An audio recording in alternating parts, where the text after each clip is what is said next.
আজকে আমাদের মধ্যে এসে উপস্থিত হয়েছেন আমাদের ছোটের দীর্ঘবাস শ্রেণীর অধ্যক্ষ আমাদের এলাকার সন্তান গুণগত কিছুর দাবিতে যে অনেক একটা বড় ভূমিকা রেখেছে আমাদের জনাব মোহাম্মদ ইরশাদুল আছাদ এবং আমাদের মাঝে এসে ইতিমধ্যে উপস্থিত হয়েছেন আমাদের সকলের বন্ধু এবং আমি বিশেষ করে ধন্যবাদ জানাবো আজকে আমাদের সাংবাদিক ভাইরা আপনারা এসেছেন।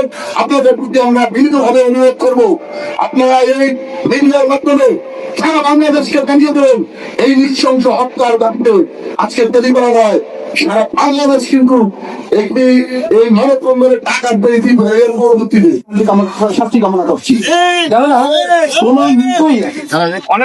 কোনো মৃত্যু আমরা কামনা করি না, যে অত্যন্ত আমাকে স্বপ্ন দিয়েছে সেই মৃত্যুর জন্য আমরা কিছু বোঝা করি।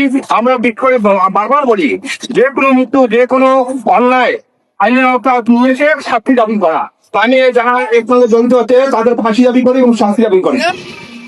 আমাদের এই রাজ্যের নাম তৈরি করা পুরো সময় এই ঐতিহ্য ছিল এই এলাকার মানুষ দর্শনের এবং শান্তির প্রিয়। এই শান্তির মাঝে হঠাৎ করে একটি